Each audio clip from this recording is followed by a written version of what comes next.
Chilling Tales for Dark Nights.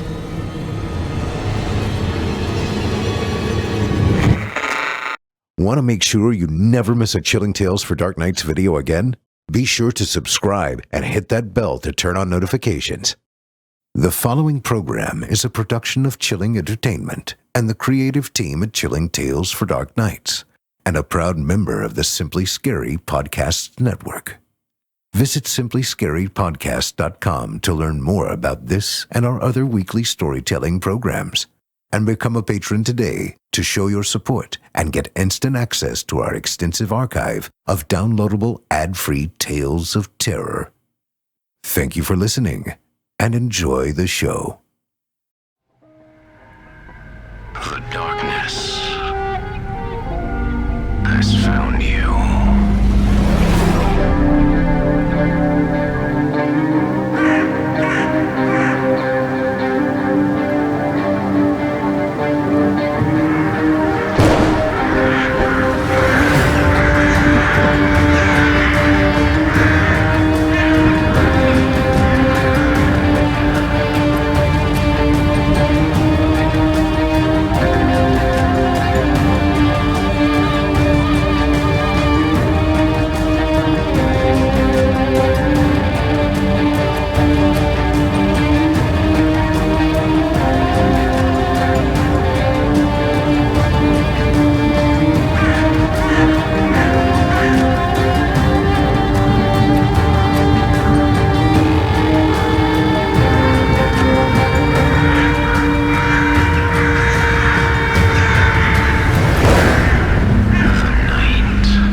Welcome to Season 4, Episode 23. I'm your host, Jason Hill, and we are hurtling towards the end of Season 4. All limbs intact, presumably. All teeth accounted for, I hope. And one hell of an appetite for all things Hill. Did you like that? Pretty slick, no? All things Hill. Oh my God. You don't like it? Well, what if I just trim it a little? No? Still no? Well, you'll like the story at least. That is one thing I can still deliver on. Tonight's spine tickler, or is it tingler? Tonight's story comes from Horror Hill newcomer Steve Toase, and is sure to send quivers down your spine. Quivers. Shit. Shall we? You're listening to the standard edition of this program. If you'd like to show your support and enjoy ad-free versions of this and all our other episodes, as well as hundreds of tales from our audio archives dating back to 2012, visit simplyscary.com and click Patrons in the upper menu to sign up today to get instant access from our friends at Chilling Tales for Dark Nights. Thank you for your support. Wow, it was a beautiful sun death this evening, and the nightmares just come to life. Wow. Welcome, listener, to the Horror Hill. You haven't... Is that the darkness already? Oh my. And here I haven't even had enough time to put my face on. How mortifying.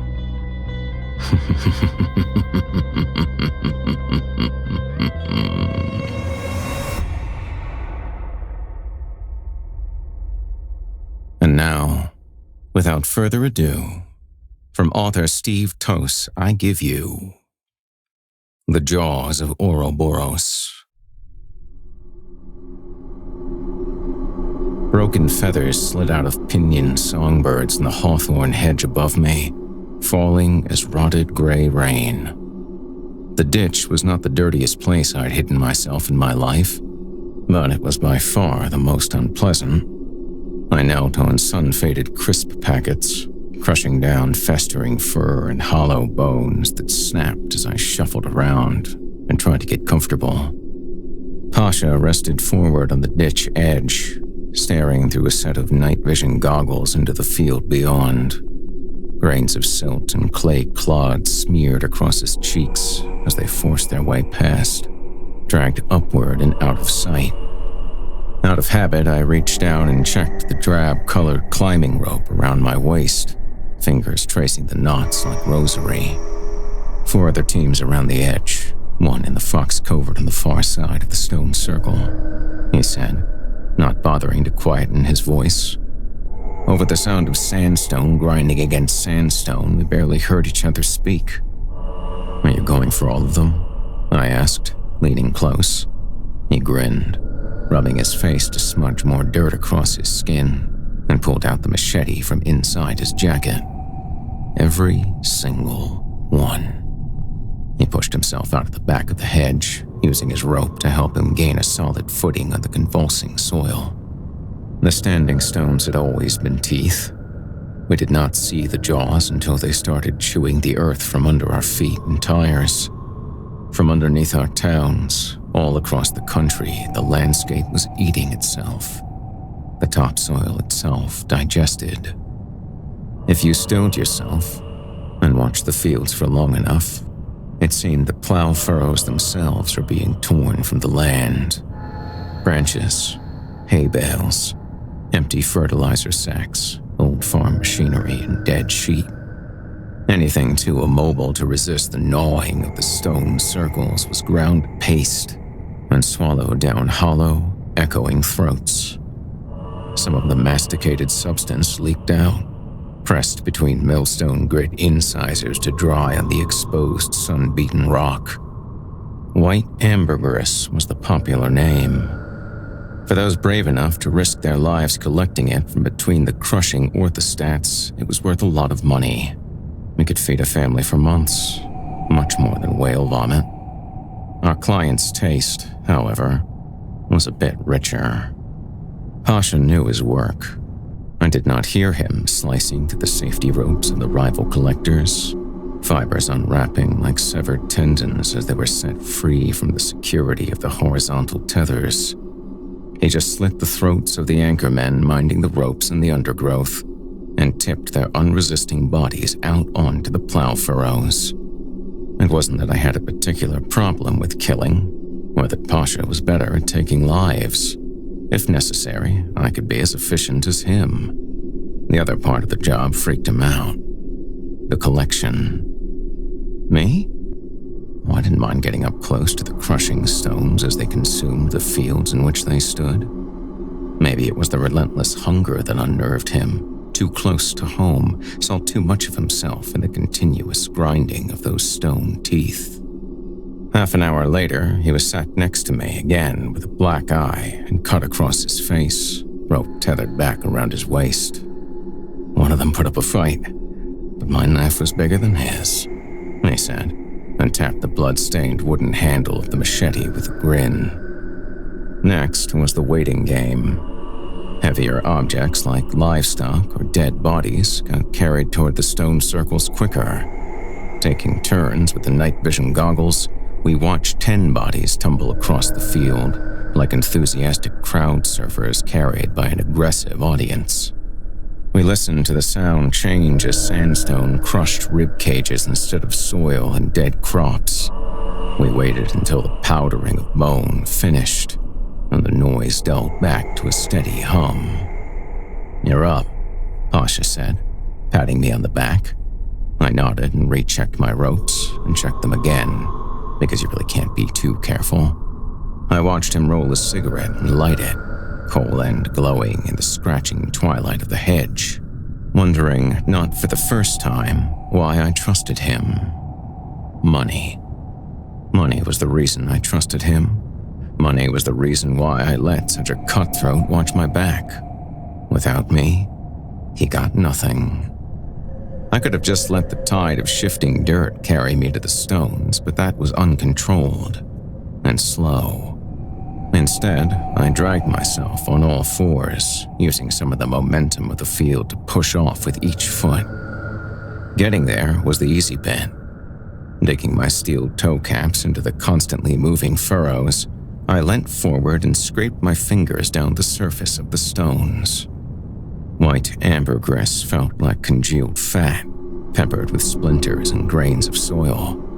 I pushed my fingers deep into the paste, trying not to gag at the smell. I'd only smelt it in 2 other places: abattoirs and battlefields. A mixture of fermented grass and warm, clotting blood. Bone splinters stuck to my skin. This was what we wanted. I opened the first canvas bag and wiped the mixture inside. Working my way around the outside of the circle, the danger was the rope snagging between the orthostats and severing, leaving nothing to drag myself to safety. Every couple of feet I checked the knots, checked the tension, and moved on to the next gap, trying not to think what might lie inside that stone mouth.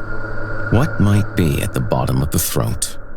In the early days, they tried sending men down, experienced cavers. Then, when they did not come back, they tried drones. There were rumors that the operators never recovered from what they saw on their monitors. I tried not to listen to rumors. They slowed you down. In an hour, I'd worked my way around one side, back to the center, then around the other. 2 full bags across my back, 2 more tied to the rope. Getting out was like walking up a down escalator. Several times I felt myself losing momentum. Several times I felt sure the churn of dirt would drag me like Pasha's victims between the stones. But over the next hour, I made my way back to the hedge, landing exhausted in the ditch. "How much?" Pasha said, turning on a torch and letting the beam scud across the hall. "4 bags. He shook his head. "Doesn't seem much for 10 people, does it?" "Not at all," I said, rested my head back against the branches behind me, and closed my eyes. Even in the dark, the crane-like dragline was too large to comprehend. Over 22 stories tall, it looked as if a small city block had been dropped into the field. The boom stretched above overgrown hedges, immobile like a gallows pole. We got out of the car, and I opened the boot to take out the bags. Pasha locked up, not that there was anyone around to steal the thing. The air smelt of silicone grease and human sweat. "That's just showing off," Pasha said, sounding more impressed than he meant to at the scale of the vast excavator. He grabbed 2 of the bags and I went to open the field gate.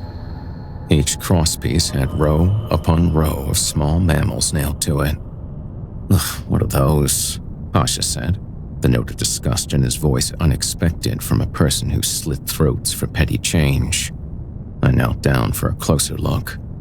Moles. Dozens of dead moles. I reached out and touched one, my finger brushing the desiccated skin of its paws. I wondered how many had ended up milled between the teeth of animated stone circles. Maybe these were the lucky ones. All but the smallest draglines walked on feet, and this was one of the largest, balanced on hydraulic pontoons, each the size of a small truck. Few had been converted into private fiefdoms, though. Even this far from any megaliths, the ground rumbled with a constant, unyielding consumption. Maybe a walking fortress the size of a small village was a good idea. A curve of arc lights pinned us in place. We put the bags on the ground and waited for the reception committee. I had no doubt that beyond those lights, there was enough firepower to smear us to bone meal. We stayed still. Footsteps rattled down the outside of the dragline until 5 men stood in front of us. The bodyguards bruised us in their thorough search for weapons, found our knives and showed them to each other, laughed, and handed them back. A 6th figure stepped out of the shadows and stretched out his hand. Even by the standard of high-level drug dealers, Papa Yaga was pure evil. And the knowledge he'd personally requested to meet us made me very nervous. You survived in my industry by not being noticed. Mundane and average were the qualities of a long career. We'd been too good, too quickly, and we were now on the private property of one of the most dangerous men in the country. Your team, who have been so successful in harvesting high-quality product for me. He smiled, feldspar glittering in the grayed enamel of his teeth. So he was a user too. He was short, only up to my shoulder, and slender, wearing heavy tweeds, mud-caked expensive hiking boots with a shooting stick and a leather strap across his shoulder. "We've been lucky," I said. Pasha normally left the talking to me. Not that he couldn't string a sentence together, he just never knew when to finish, his mouth finding more words than was good for the situation. I preferred to speak with precision, and never for very long. "In my experience, luck is something crafted with chisels and hammers. Your acquisition has been too good to be pure luck," Papa Yaga said. He walked forward and rested a hand on Pasha's arm, his other on mine. "Let us walk to my office and inspect your latest crop." I expected us to go inside the dragline, and when his men turned in the direction of the boom, I felt sure we were going to get powdered into the plow soil. He felt me tense. "Don't be so nervous all the time. You tore my golden egg-laying geese, my prize sows, my show-winning heifers. I have no intention of disposing of you just when you're making me so much money." The bucket of the dragline was vast. We waited while one of Papa Yaga's men found a torch and led us inside. The sheer scale started to sink in. The bucket was big enough to hold a large boardroom table, several bookcases and filing cabinets. The walls left bare metal, stained with rust and rain. One of Papa Yaga's men wrenched down a heavy set of roller doors. We each pulled a chair up to the table, and somewhere out of sight a generator started. Above us, lights flickered like swallows. I glanced around the room. Cobbles and dirt accreted to the corners of the uppermost corners, making it more cave-like than industrial. Grains of soil shuddered loose with the dance of the generator, rattling and bouncing against the steel floor. "Any questions before we start?" Papa Yaga said, sitting down opposite and folding his arms. "What's with the moles?" Pasha said. I looked down at my hands and prayed to the gods that might still notice me. "Moles?" Papa Yaga tensed. Behind him, two of his bodyguards reached under their donkey jackets. "He means the gate. The skin's nailed to the field gate," I said, glancing over at Pasha. He was oblivious, staring up at the lights. "Oh, those," Papa Yaga said, laughing. He leaned across the table. "Because the neighbors get too fucking upset if I nail the flayed torsos of my victims up in the lanes where the tourists can see." I glanced over at Pasha and just hoped he realized how close he was to getting us decapitated. Golden eggs or no golden eggs. "I am joking. They've been there for years. Some old gamekeeper folklore. Meant to scare away the rest of the moles. Hasn't fucking worked." "Oh. Would you like to test the product?" I said, lifting one of the canvas bags into the center of the table. "Fee, fi, fo, fum," Papa Yaga said. Several of his men laughed. For a moment, I was tempted to follow suit, but kept quiet. "Fee, fi, fo, fum," he continued.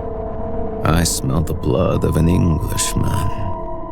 Grind his bones to make my bread." I shook my head. Clueless was better than cocky.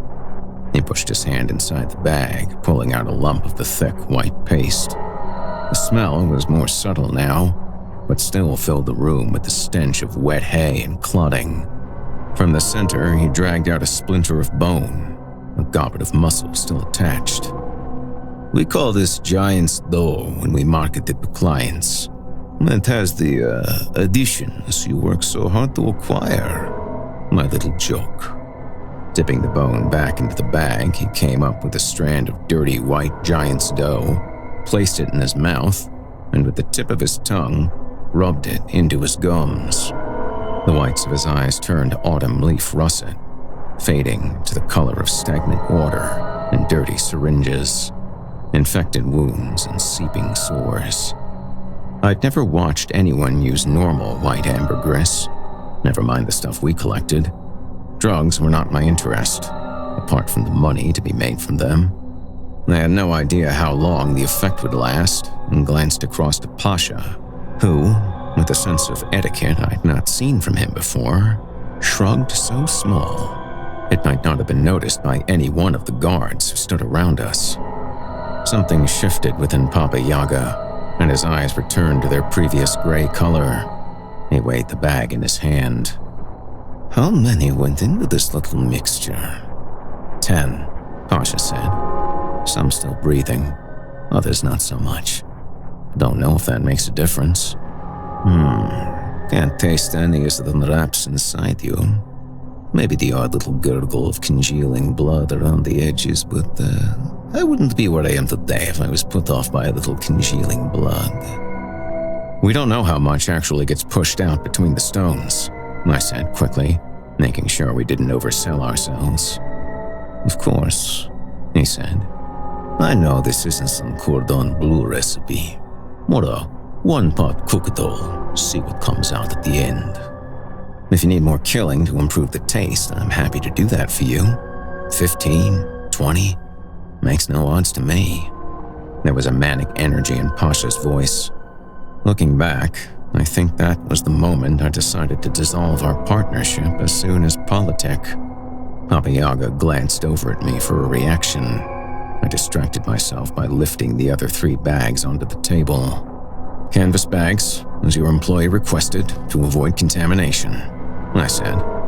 Papa Yaga turned and spoke to one of his men who left, ducking under the roller doors. We all sat in silence until he came back with a set of scales and placed them in the middle of the table. I watched Pasha while they weighed the white ambergris, or giant stow, or whatever they wanted to call the crushed paste of several acres of English countryside and 10 corpses. He couldn't keep his eyes still, gaze flicking from the piles and scales to Papa Yaga and his men. There was a hunger there, a hunger that was going to get us killed if I wasn't careful. I did not want to die because of his appetites. One of the men noted down the quantities and did some conversions in an old desktop calculator and showed the total to Papa Yaga, waiting for approval, which came with a slight nod. "Do we get to see how much you're paying us?" Pasha said. I reached into my pocket for my knife. Maybe, if I slit his throat first, I might get out myself. "You worry too much," Papa Yaga said. "As before, you will be well compensated for your work. I know how specialist your skills are. No need to worry about me conning you. I can pay you a very good rate and still make myself a small fucking fortune. Don't worry about that, little killing man. Follow me." Papa Yaga walked out first, back to us, his men dropping in behind. It took a few moments for my eyes to adapt to the darkness. Until then, I followed the sound of his footsteps. We stopped by one of the pontoons, a narrow ladder built into the giant hydraulic foot. "I don't like to bring currency outside until it's leaving my possession," he said by way of explanation. He climbed first. I followed. I had the feeling if I let Pasha go next, he would get some stupid idea he could take advantage of that turned back. From the top of the dragline's foot, we climbed a second ladder, and then a third. I'm only guessing, but I'm pretty sure when the dragline was tearing millions of years of geology from open cast mines, there was no need for a panoramic penthouse.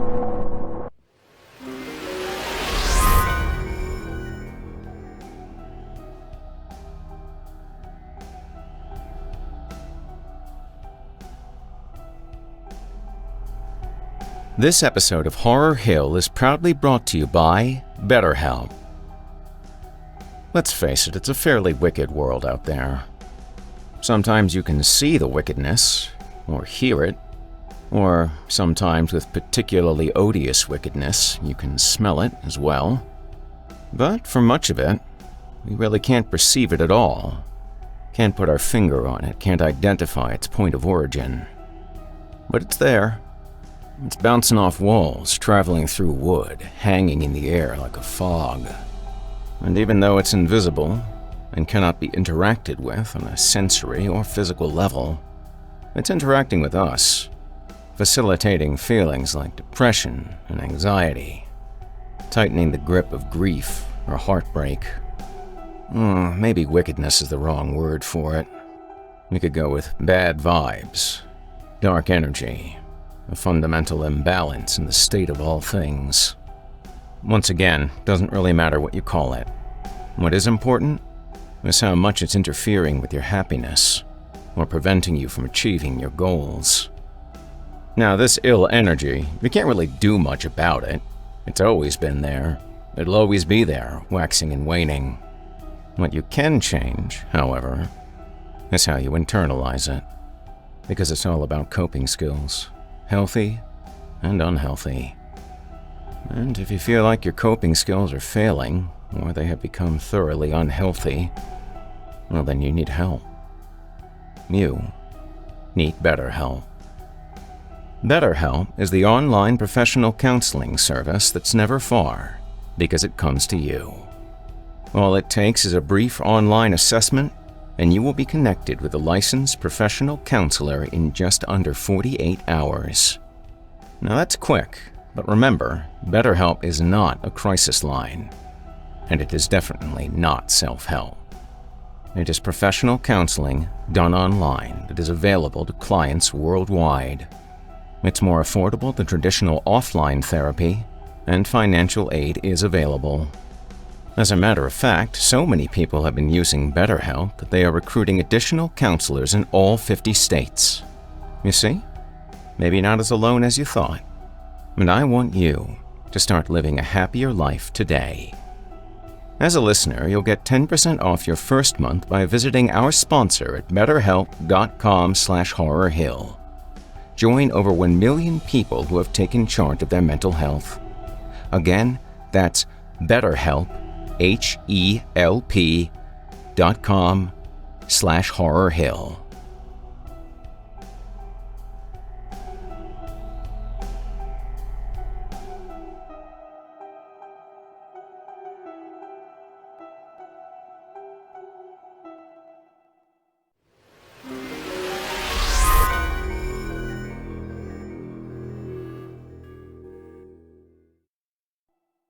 In the center was a small lounge. What wasn't covered in leather was coated in chrome. 2 young, half-naked models, one male, one female, draped over a white leather sofa the size of a family car. "Please, take a seat," Baba Yaga said. He nodded to one of his men, who returned a few minutes later with a hold-all. I glanced in the top. Stacks of 500 euro notes bulged against the open zip. I caught Pasha's eye and got a gut feeling he was going to say something. I shook my head and hoped no one else noticed. Beside me, one of the models smirked. "That all looks fine," I said. "The need to be somewhere else getting more intense by the minute." "Another delivery soon?"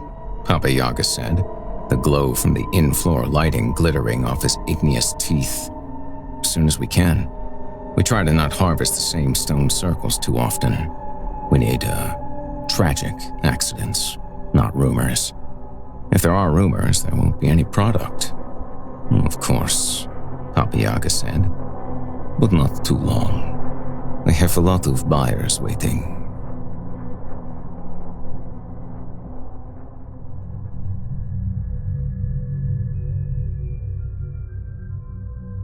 I spent 3 more nights with Pasha, on the edges of stone circles consuming the land while he severed throats and ropes. 3 seemed like a good number to put distance between the audience at the dragline, while still getting out before Pasha got me killed. My instincts were right. Each time we went out, he got more erratic, more unpredictable. I could tell his attention was elsewhere. If I'd have known where, I'd have let the stones take him. I went to see Baba Yaga in person because he struck me as a man who believed in etiquette, and explained Pasha would be carrying on with a new partner. Explained I was retiring, for family reasons. "Oh, families can be very problematic in our line of work," he said, and held out his hand. I moved to Hamburg, where I had no family. I knew no one. They caught me in Munich 6 months later, grabbing me as I left a small goth club in Kultfabrik.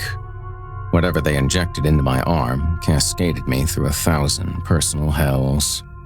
It was a long time before I smelt dry ice, without checking to see if my skin was being scalded from my face.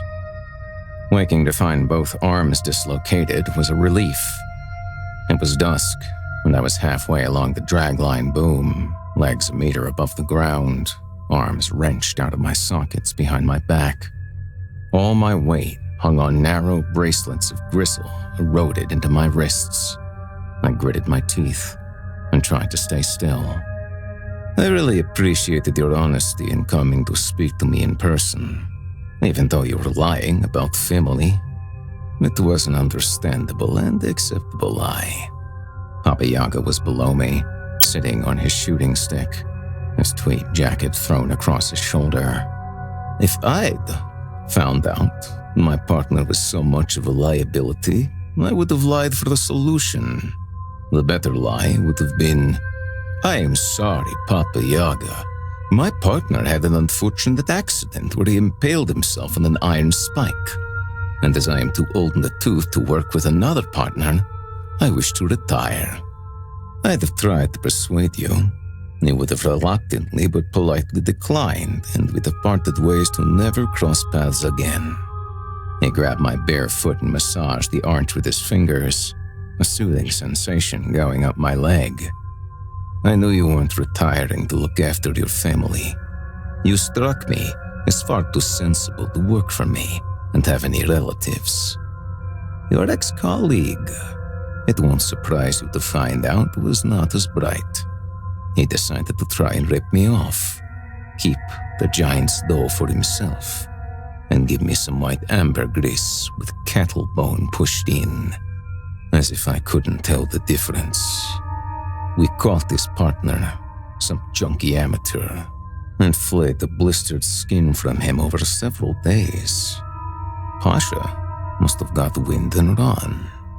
We had to pick up some cousin he stupidly visited a couple of months ago. The cousin didn't know anything." Using my bare foot, Papa Yaga slowly spun me around until I faced the main body of the dragline.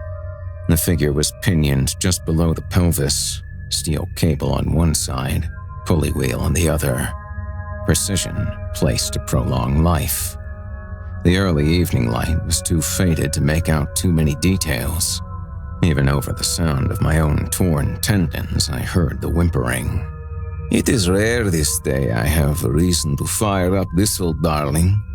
I felt finding your ex-colleague's cousin justified the cost in electricity." The dragline came alive. Vibrations from the engine sent tears further into my tendons. I screamed despite myself. Above me, steel cable rattled against metal guides, then started to move.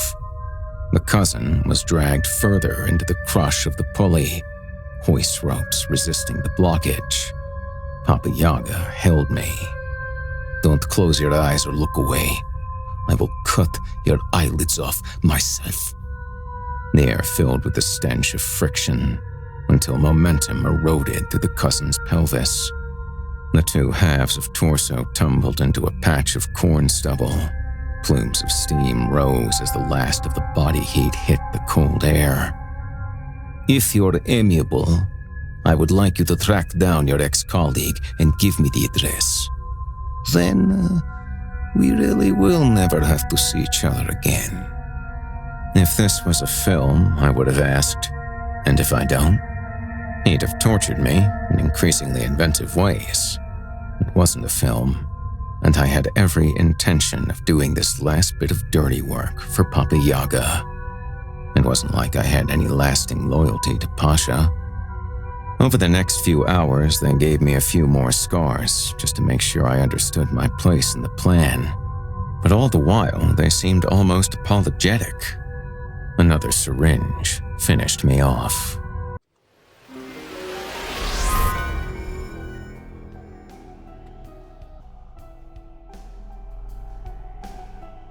This episode of Horror Hill is proudly brought to you by Chime.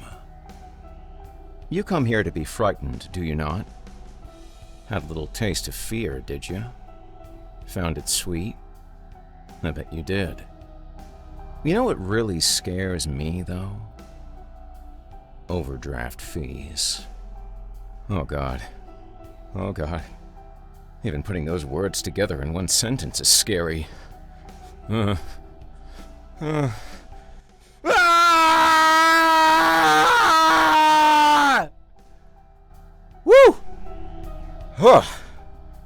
I sure am glad I got that out of my system. But back to the those things I was talking about. Your online checking account shouldn't cost you money? That's preposterous, utterly absurd, just plumb ridiculous. What about foreign transaction fees, huh? Ugh. Monthly service fees? Ugh. Transfer fees? Oh, fuck that shit. Ugh. Ugh. Ugh. Nasty. That's why Chime, an award-winning app and debit card, is here to help. In the never-ending war against fees, Chime has placed 60,000 fee-free in-network ATMs at locations like Walgreens, 7-Eleven, CVS, and many more. That is more than the top 3 national banks combined. The war's already started. The dirty looks have been fired at ATMs, and the fields have run green with fees. But don't lose hope. Just listen for the chime. Actually, I don't know that it chimes. Just look for the ATMs that say chime on them. They've got a neat little, like, loop-de-loo on the M. Yeah. Oh, and you can also send money to anyone, even if they aren't on Chime. That's no fees for you, or cash-out fees for them. Pretty decent deal, I'd say. My great-grandfather died fighting to ensure that you, me, everyone we know, gets to choose how much they want to tip their server and stop the restaurant industrial complex from just rolling the gratuity into the total. Now, you don't have to go over 15% if the service just wasn't that good. If you go under 10%, you're still being kind of an asshole, though. So steel your nerves, fill your heart with blood and your lungs with air, and say goodbye to hidden fees. Join the millions of Americans already loving Chime. Sign up. Takes only 2 minutes, and it does not affect your credit score. Get started today at chime.com/horrorhill. One more time. That's chime.com/horrorhill.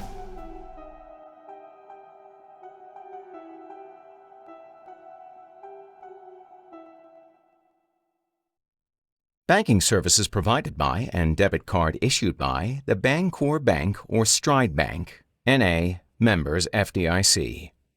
Out-of-network ATM withdrawal fees apply, except at MoneyPass ATM in a 7-Eleven location and at any Allpoint or Visa Plus Alliance ATM. Other fees, such as third-party and cash deposit fees, may apply.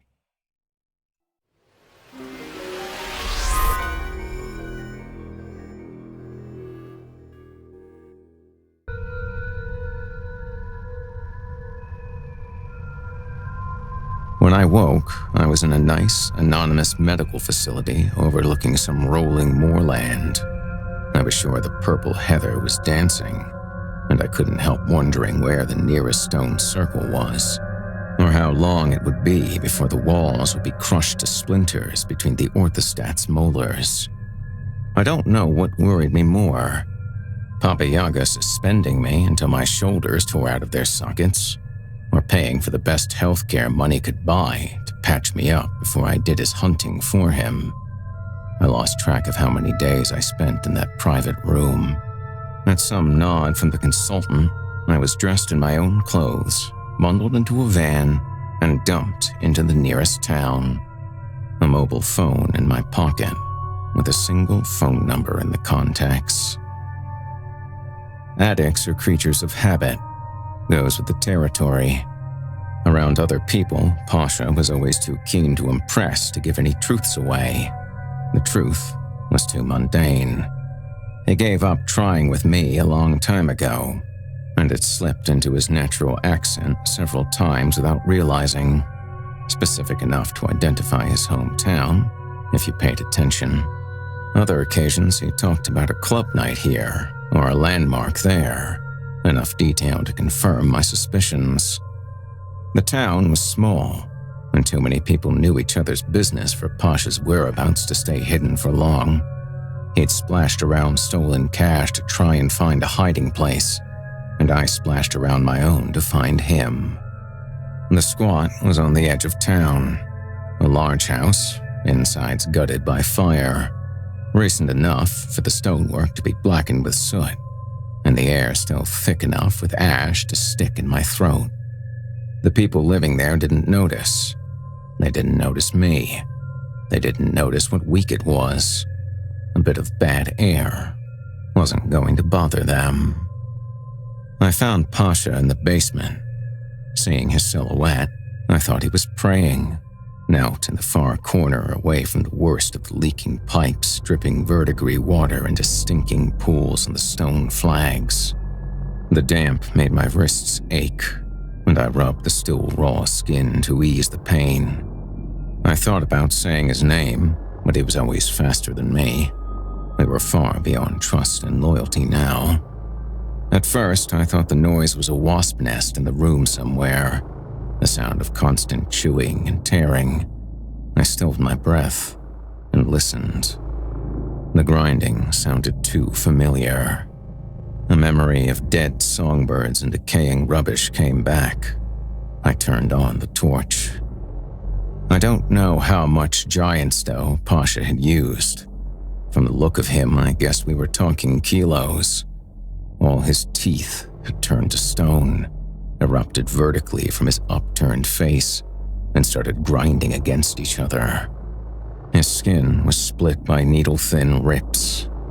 Inch by inch, fat and capillaries were dragged over the tiny menhirs and ground to paste. Around his neck, wet muscle fibers were exposed, stretched taut as they too were dragged upward to be crushed and gnawed. I shone the beam of light into Pasha's face. His eyes were open, staring straight up at the ceiling. Feldspar glittered in his pupils. Clear gelatin seeped over his mineralized jaws and down his torn cheeks. Wrapping my jacket around my hand, I rolled up Pasha's trouser leg. Underneath all the dried blood, it was impossible to tell where his ankle ended and the flagstones began. I dialed the number and waited for the call to connect.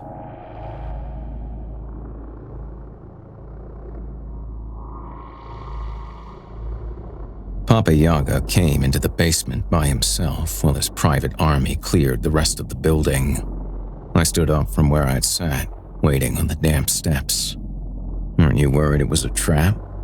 He just smiled, and even in the dark I saw his teeth glitter. "Where is he?"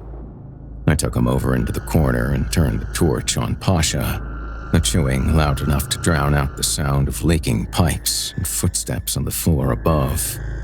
He ran a finger over Pasha's face, collected a nail full of pale gel, and rubbed it into his gums. Reaching out, he steadied himself against the wall. A woman came down the stairs, a chainsaw in her gloved hands. "You okay, Papa?" she said, looking at me and placing the saw on the basement floor. "I'm fine. You won't need that. Call our land agent and have him buy this building. When you've done that, bring our guests from the holding cells. As many as you think this place can hold." He paused and nodded toward the stairs. "Bring down those individuals you found in the rest of the house. Let's give them a purpose in life. Also, bring our entire stock of giant dough down here."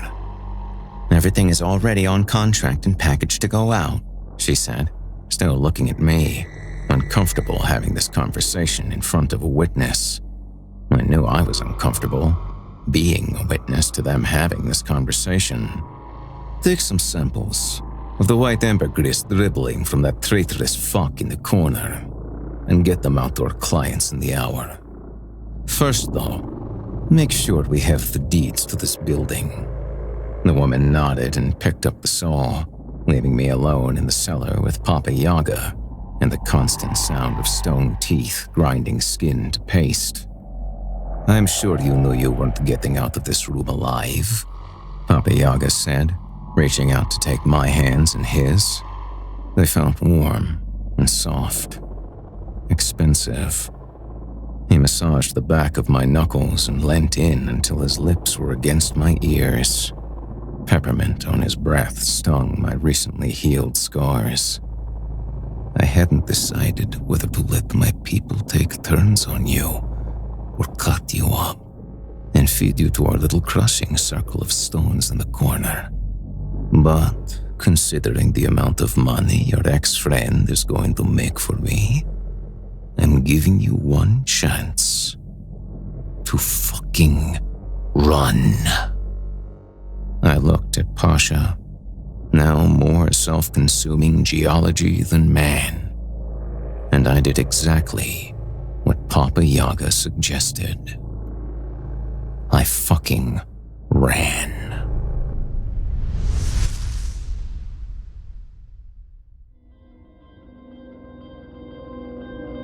You've been listening to The Jaws of Ouroboros by author Steve Toase. Steve Toase lives in Munich, Germany. His work has appeared in Lackington's, Aurelius, Not One of Us, Cabinet de Filles, and Pantheon magazine, amongst others. In 2014, Call Out, first published in Innsmouth magazine, was reprinted in the Best Horror of the Year 6. From 2014, Steve worked with Becky Cherryman and iMove on Haunt, the Saboteur Award shortlisted project inspired by his own teenage experiences about Harrogate's haunting presence in the lives of people experiencing homelessness in the town. He also likes old motorbikes and vintage cocktails. Truly a man after mine own heart. If you enjoyed what you've heard on today's program, please take a moment to stop by our iTunes page or wherever else you listen to your favorite podcasts and leave us a 5-star review and a kind word. It makes a huge difference and would mean a lot to me. If you'd like to hear more lengthy tales, be sure to take a look at my audiobooks, available now on audible.com. If you'd like to hear a premium, ad-free edition of tonight's and all our other episodes, visit simplyscarypodcast.com today and click the Patrons link in the menu at the top of the screen. You'll find yourself at chillingtalesfordarknights.com, where you can become a patron for as little as $5 per month and get access to our entire audio archive, dating back to 2012, including past episodes of this program, all of our other shows, and hundreds of standalone releases, all of them ad-free and available to download or stream. Thanks so much for your time and for giving our sponsors a try today. When you support our sponsors, you support this show, and that also means a lot to me. If you happen to use Facebook, Twitter, Instagram, or YouTube, you can follow and subscribe to Chilling Tales for Dark Nights there, where you'll get all of our latest updates and new releases and have the chance to interact with us each and every week. You'll find me personally on Facebook, Twitter, and Instagram as well. Until next week, listener, when we meet up once again atop the horror hill for yet another dance with darkness, I bid you good night. Sleep tight, listener, and whatever you do, if you hear scratching at your door, don't open it. The darkness may have found you, but it's up to you to let it in.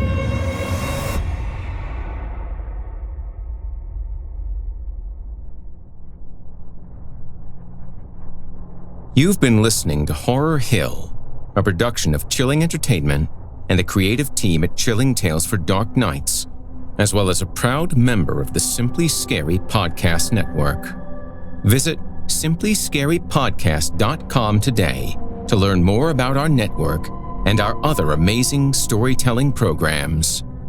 Tonight's program was hosted and its featured stories performed by yours truly, Jason Hill, unless otherwise noted. Selected stories have been adapted with the kind permission of their respective authors. Sound design, original music, and final mixing and mastering provided by Felipe Ojeda under the guidance of executive producer and director Craig Groshek. The program's logo was created by Craig Groshek, and this week's artwork provided by Omega Black, unless otherwise noted. Got a scary tale of your own that you'd like performed? I take submissions. Email it to me today at horrorhill@simplyscarypodcast.com to have your terrifying tome considered for production in a future episode of the show.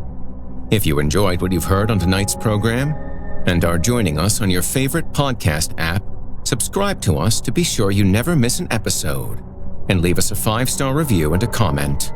Your feedback means a lot to me. You can also follow Chilling Tales for Dark Nights and Horror Hill on Facebook to connect anytime and get the latest updates.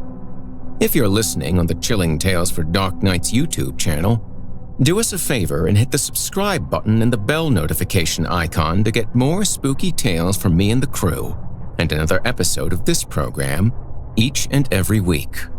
And don't forget to hit that thumbs up button to tell us how we're doing, and leave a kind word or a request. If you can never get enough spooky stories and can't wait until next week for more, and haven't already, be sure to check out Chilling Tales for Dark Nights on YouTube for hundreds of free audio horror stories, including more performances from yours truly, and consider supporting us by becoming a patron at chillingtalesfordarknights.com. In addition to helping us out, you'll get exclusive access to our audio archive and ad-free downloads of all your favorite stories, including those you've heard on this program. As for me, I'll be back next week with more frightening fiction to haunt your dreams. Until next time, I'm Jason Hill, and you've been listening to the Horror Hill Podcast. Good evening, and sweet dreams.